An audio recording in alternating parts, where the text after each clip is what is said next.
muti none ko muje kuremesha inama ijanye n'ingendo yo gusubiza hamwe, ubwo iki nico kiringo cayo nyaco?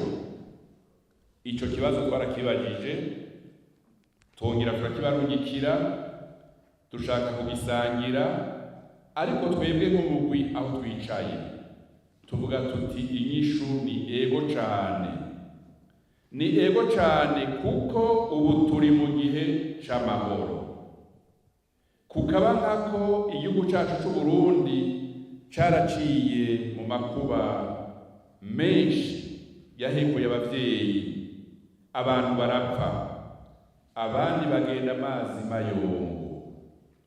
Hari abahungiye urwimo inyuma y'igihugu murabizi, abandi bahungira mu gihugu hagati.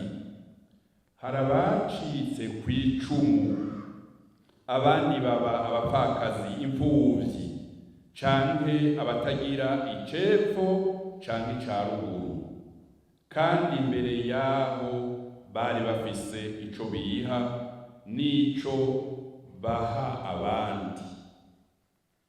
Inama nk'iyi rero niyo guha ijambo abarundi n'abarundikazi batumiwe kugira twumve intererano yabo bozana muri uru rugendo rwo kunwanisha abasangiye igihugu. Ivyo vyago twabayemwo bisa n'ivyari vyarabaye nk'izinguzingu, cane cane tumaze kwikukira.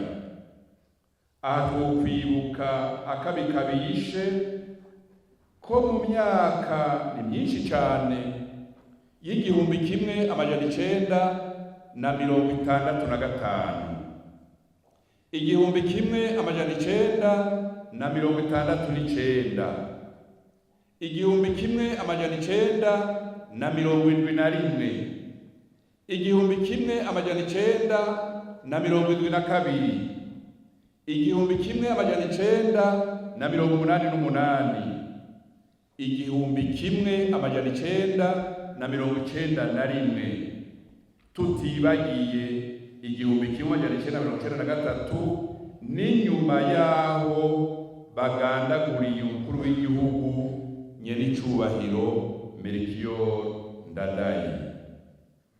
Ino nama twayitunganije kuko twasanze ingendo yo kunwana no gusubiza hamwe twebwe abarundi itoshoboka tudahaye ikibanza gikwiye abo bantu bose bababaye, babuza ababo n'ivyabo, bazi ukuri ku vyabaye n'ivyabashikiye.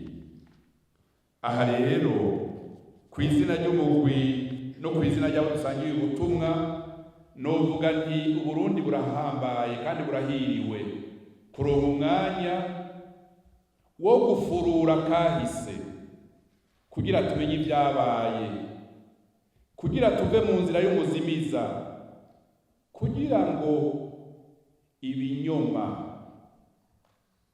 bive mu